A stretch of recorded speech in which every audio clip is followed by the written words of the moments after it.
I got fired for accidentally being an asshole to the company owner's disabled daughter. This happened on Friday. I've been drowning my sorrows all weekend, dreading the fact I have to start looking for a new job. Explaining why I got fired from my old job is going to be fun. I'm typing it up here to try and organize my thoughts in my head, because right now, it's all a mess. I had been with the company for 3 months and was still on orientation. My job was sales/advertising. As the new guy, I was given existing accounts to manage, which consisted of providing customer service and convincing my clients to spend more money on advertising. All of these accounts already had their ad campaigns done, and if they wanted something new, the account was transferred to a senior account manager who would work with our advertising guys to put something together for the customer. Eventually, I hoped to have that job, but I had to pay my dues by proving I could maintain existing accounts and convince them to spend more money first. Everything was going great, until last week, when we were scheduled to have our quarterly retreat. Since we were the main regional office in the area, all of the employees from the satellite locations came to our office for the retreat. The owner of the company rarely visits our office. He's been overseeing the setup of a new satellite office for the last year, according to my coworkers. But, he was there for the retreat, as was his disabled daughter, Amy. Not her real name, for the sake of privacy. One of my coworkers told me Amy works at one of the satellite offices and I probably wouldn't have much interaction with her, but I should be nice. That seemed like a no-brainer. I'm nice to everyone, regardless. I won't claim to be an expert on Amy's disability, but it seemed like she had childlike mannerisms and struggled with expressing herself. She also had some problem with motor skills. I'll describe the only interaction I had with her prior to the incident. I went to refill my coffee and Amy was in front of me, getting her coffee. I watched her struggle with getting condiments added and putting the lid on, so I politely asked if she needed any help. She thanked me, said she did, and let me finish making it. While I was making it, she said she hated coffee, but her dad made her drink it because she had to, in a loud voice, always alert. I smiled, said that was definitely important, and handed her the cup. She thanked me again and went back to the office her dad was using, where she had been most of the day. I felt like I had been a good Samaritan and went on my way. Most of the retreat is team-building exercises. Prior to the incident, Amy only participated in the puzzle race, where groups put puzzles together without the box art to see which team can finish faster. Amy wasn't in my group, so I didn't have any interaction with her there. Neither of our teams won. The big event, and the one that everyone seemed the most excited for, was the last activity of the day. Our boss gave us a list of potential clients. We were supposed to select 3 as a group, and put together something to attract the customer. We were told we would be judged on our creativity. My group explained that we could do pictures, slogans, jingles, whatever we wanted. Each person expected to work on one individually, then work with their group to polish it up before it was presented to everyone. It was kind of a big deal because at previous retreats, there would be clients on the list the owner was already close to bringing on board, and if you impressed the owner, you might just land that account. I went with a jingle, rhymed a few words, and recorded it. It was silly but fit the brand. My group gave me some pointers, we made some improvements, and I recorded the final product for submission. I helped my team with their projects until it was time to turn everything in. After everything was turned in, we gathered in the big conference room to critique each other. The owner went through them one by one. If it was a picture or storyboard, he'd put it up, read it, and we'd make comments. Good or bad. There were some that were great which drew a lot of compliments, and some that were really bad, which we laughed about as a group. You could tell the senior account managers didn't care much about the exercise or put much effort into their pitches. Nobody seemed to get upset or offended, regardless of the feedback. When my jingle was played, it got a lot of comments, not all of them good, and I took the feedback with a smile. After getting my feedback, I felt a little more comfortable about sharing my thoughts on other presentations. I gave what I thought was valuable feedback to a few products, laughed at a couple others, and then a rather crude drawing was put up for the exact same company I had chosen. I immediately joked that well, at least my jingle was better than that. Did a 3-year-old draw it? And laughed, to absolute silence. I was really confused because plenty of people had made jokes and everyone laughed. Instead, a few people looked at me like I was disgusting and the owner said, well, if you don't have anything nice to say, keep it yourself, maybe? Then my boss scooted down to where I was sitting and told me I needed to go to my desk. Now, I noticed as I was gathering my things that the owner's daughter was red-faced and starting to tear up. The team building exercise was over for me. I went back to my desk and it began to sink in that the drawing must have been drawn by the owner's daughter. There was no warning or anything. The owner didn't reveal who put together what we were looking at until after a few critiques. Maybe I should have known? Everyone was joking and having fun up to that point. Someone else had a pretty bad drawing that got dead. Either way, I felt awful. As soon as the event was over, I approached my boss to apologize. He told me to wait for him in his office. Long story short, I was fired. My boss said since I was still on orientation, he had decided I wasn't a good fit for the company, so it was better to let me go now. He didn't outright say I was being fired for making fun of her drawing, but that's literally the only thing that I've ever gotten in trouble for. My work, up until that point, had been praised. I didn't get much time to process it because my boss had already called security, who showed up fairly quickly, and escorted me to my desk to gather my things before escorting me out of the building. An hour later, I got a call from one of my former teammates, who asked if I wanted to join the team for a drink one last time. They needed it after the retreat, and felt bad that they didn't warn me. I wasn't feeling up for it, but I wanted to try and make sense of the whole situation, so I went to the bar. In the back of my mind, I was thinking that since I'm about to start looking for a new job, a few references from former coworkers wouldn't be bad, since I definitely won't be getting one from my boss or the owner of the company after everything that happened. The team explained that Amy comes to all of these retreats, and she always does some crude drawing like that. Everyone just sort of knows to say nice things about it, and move on. One of my teammates said that once you've seen one of her drawings, you know what to look for. Well, I didn't, and nobody warned me. I started to get pretty upset that this was a known thing and everyone knew but me, but what could I do? I had already fucked up and it cost me my job. The team also shared more about Amy. Apparently she works at one of the satellite offices but doesn't really do anything. The people in charge of the office try to come up with stuff for her to do because she gets upset when she's bored. The team said the way the people who worked there described it, they were basically her babysitter so she wouldn't bother her dad all day when he spent most of his time there, and after he moved on to establish the new satellite office, he didn't take Amy with him because she liked all the friends she had at that office. They also said that her dad had harassed a few single guys at the office to take her on dates, which seemed pretty damn HR inappropriate, but he does own the company. My team said Amy desperately wants a boyfriend and wants to get married, which she talks about all the time. The consensus seemed to be that there's no way she actually understands how relationships or marriage works, and her dad probably put this idea in her head to begin with. One of my teammates did joke that it wasn't a bad deal, because whoever married her would inherit the company since she is the old man's only kid. I wasn't really in the mood for jokes at that point after losing my job over one, so I told them I needed to go. The only good thing is my former team members did say they would gladly give me a reference if I needed it, since they felt so bad about not telling me about the Amy situation to begin with. Oh, and the cherry on top? Amy sent me a Facebook friend request over the weekend. I haven't accepted it. I already upset her and it cost me my job. Part of me wants to accept it, apologize, and block her, but I'm not sure I'm ready for that either. I'm going to take a few days to get myself together and then get my resume out there. Edit. After reading all of the replies, including quite a few DMs, and talking with a close friend, I've decided that I'm going to accept the friend request. I'll do an update if there's any sort of conversation. I plan to open with an apology. If she replies, great. If she doesn't, then at least I will have a clear conscience knowing I've done the right thing. Update 1. If you saw my first post, you know that I got fired because I accidentally made a joke at the expense of the company owner's disabled daughter, Amy. During the last team building event of the day, we were pitching ideas for accounts, which included everything from jingles, my pitch, to storyboards to slogans to drawings. A lot of senior account managers were phoning it in, and people were making jokes about their work, which had a lot of people laughing. I got some jokes about my pitch, and got a little overconfident, so when a crude drawing went up for the same account I did my jingle for, I made a joke about it. The joke was, well, at least my jingle was better than that. Did a 3-year-old draw it? My joke was met with stone cold silence, and a very negative reaction from the owner of the company. What my coworkers had failed to tell me was that Amy usually submits a crude drawing, which is a lot of work for her due to her issues, and everyone knows to say a few nice things and move on. I was new and wasn't informed, so my ignorance and inappropriate response cost me my job. After meeting with my team at a bar to begin the process of drowning my sorrows, I got a friend request from Amy on Facebook. That brings us to the update. First of all, thank you to everyone who made me laugh. The first time someone joked about me accepting the friend request, marrying Amy, and taking my revenge by inheriting the company made me uncomfortable. By the third time I saw it mentioned, I couldn't help but laugh. A lot of you gave me good advice. I appreciate those who talked about legal action and what options I had. Unfortunately, I was still on orientation with my company, which is like a probationary period. During that time, they can let me go for any reason.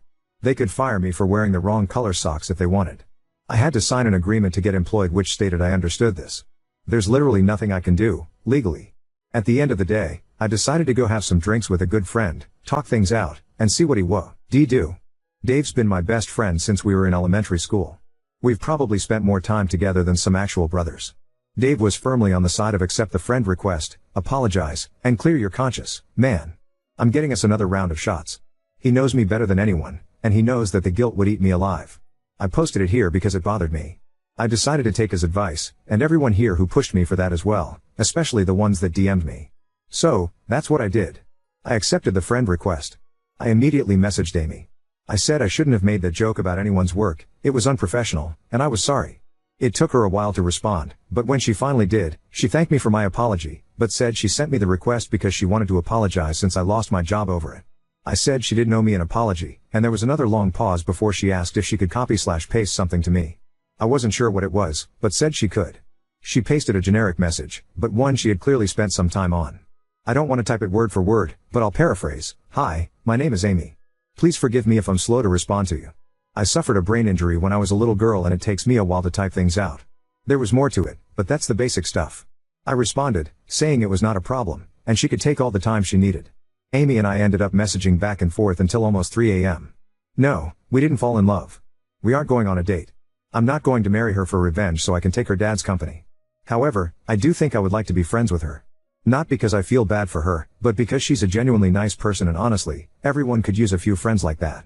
We spent a lot of time talking about her. That's just the direction it went, so I asked questions since she seemed comfortable talking about it. Amy was in a car accident when she was a kid. She was in the car with her mom and they were hit by a drunk driver, coming back from a birthday party for one of her classmates. Her mom didn't make it, and Amy suffered a brain injury that impacts her motor skills. Because it makes it difficult for her to speak and do simple things like getting dressed, making coffee, etc., people assume she's mentally challenged. She was put in special ed because of it, but worked really hard and graduated from high school. She even wanted to go to college, but her dad didn't think it was a good idea. Her life has been difficult because it's hard for her to communicate with people. By the time she can get a fully formed sentence out, the conversation is over. She can type, slowly, but most people don't want to type when they're face to face. She even admitted that when she's not at work, she will sometimes carry a tablet and pretend she's mute, because that's just easier. We eventually circled back to the drawing and my terrible response to it. She wasn't that offended by my response, because she assumed I didn't know. She got upset, primarily, because she knew all hell was about to break loose and she had no way to communicate with anyone. She was so upset when she found out I got fired, and tried to talk to her dad, but he wouldn't listen to her. She's fully aware that a lot of people at the company just pretend to be nice to her because she's the owner's daughter, but she does have a few friends at the satellite office where she works who better understand her disability. She gets frustrated because she can't truly contribute anything, but is happy when they are able to find busy work for her to do. It might take her all day to do something another person could do in a couple of hours, but it's better than sitting around bored all day. She knows she's a burden and a bother to her dad when he's around, but he's her dad and she loves him. She wishes every single day as a daughter he could be proud of, rather than a burden. She tries talking to him via emails and text messages, but he usually doesn't respond. If they're in the same location, he'll just walk over and respond verbally, which is frustrating, because it becomes a one-sided discussion with her unable to do anything but give simple one-word answers like yes or no. She also thanked me again for helping with her coffee. She said that when she was younger, she tried to do everything by herself, and would get mad when people helped her, but now she's learned to appreciate the few who do. Most just stand there and look away, pretending to patiently wait for her to do it on her own. It was getting late for both of us at that point. Really late. It takes her a long time to respond to messages. There's misspellings. I get why someone would assume she's mentally challenged. I myself referred to her in my first post as having childlike mannerisms, which was a misunderstanding on my part. When she tries to force words quickly or emphasize something, she gets really loud, which makes her sound like an excited toddler rather than an adult trying to have a conversation. We ended our talk last night agreeing to talk again sometime. She asked if I had watched the first episode of House of Dragon yet, which I have, and she asked if I'd like to talk about it after she watches it. I told her I'd love to. So that's it, that's the update. Sorry to those who expected me to steal her dad's company. I'm definitely not doing that. Talking to Amy did make me feel a lot better though. I don't know how I'm going to handle the whole firing thing at my next interview, but a few of you suggested I just leave a gap on my resume, and I may just do that. Now on to second story. Refused my ex-husband's girlfriend access to our daughter's inheritance. Now she's accusing me of being selfish and illegitimate. I, 40F, and my ex, we'll call him Joe, 41 male, were high school sweethearts, started dating when we were 17, married at 19, and divorced 20 years later, so going on 2 years now. We have an amazing daughter, Sarah, who is 8, and has adjusted really well to the separation. Joe and I get along great, the divorce was amicable and we're still good friends. Not like we hang out alone or anything, but we don't argue or fuss at each other, help each other out, and just overall have each other's backs because at the end of the day, our number one priority will always be Sarah and doing what is best for her. We've both moved on and are in serious long-term relationships with other people. His girlfriend, Lily, 46F, is great and really good for him. I have never had any conflict with her and enjoy spending time with her when we all get together for holidays and other important events or celebrations. Until last week. Joe's parents passed away within a month of each other last summer and it was devastating for all of us. Even though Joe and I had already been divorced for about a year, they still treated me like family and I loved them dearly. Joe and Lily hadn't started dating yet, so she never met them, which is a shame. They were incredible people. Long story to get to the point, but I feel like the background is important. Last week Sarah got a box in the mail from her aunt, who was responsible for dividing up my late mother-in-law's jewelry amongst the kids and grandkids. She had a huge collection of both costume and more expensive fine jewelry. I let Joe know about it and he explained that some of it was left to me, so when he would come over and we sort through it together. Lily came with him, which was fine. It was extremely difficult and we were both very emotional, so I'm glad she was there to support him. Here's where I think I may be the asshole. As we were going through the jewelry, we had pulled out a couple of cheaper pieces of costume jewelry for Sarah to have now, and I had picked out a couple of rings, a necklace, and 3 pairs of earrings to keep, knowing that they will eventually go to Sarah as well. Joe and I agreed that the rest of it would be put away in the lockbox that we each have a key to at my house and would stay there until Sarah is older and it goes to her. One of the pieces being put away is a beautiful set of ruby and diamond earrings and necklace that are obviously very real and we believe were passed down from Joe's grandmother. Lily had been admiring the set and making comments about how well it would go with the wedding dress she had been looking at. They aren't engaged, or even with some of her date night outfits. Joe didn't say anything to her in response, and when she put them down I wrapped them back up and put them along with the rest of the jewelry in the lockbox. Since then, Lily has texted me multiple times asking about them and if she can just borrow them. At one point she accused me of just wanting them for myself and pointed out that Joe and I were divorced and I didn't have any right to keep them. She has also said that when they get married, the jewelry will legally be part of their marital assets anyway, so I'm just putting off the inevitable. I'm not planning on wearing them. Per my agreement with Joe, I'll wear the pieces I picked out and the rest will stay put away for Sarah. I have zero intention of taking any of it out unless it's necessary, and even then, I'll let Joe know what's going on with it. Joe's has been radio silent and I haven't said anything because I don't want to cause any conflict that could have an impact on Sarah. So am I the asshole for not giving in and letting Lily have some of the jewelry meant for my daughter? Update 1. Joe took an extended lunch yesterday and came by the house without Lily.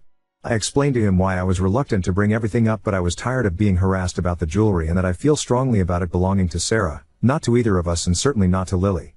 He agreed immediately and was shocked to find out that she had been asking about it and then angry when I showed him the messages.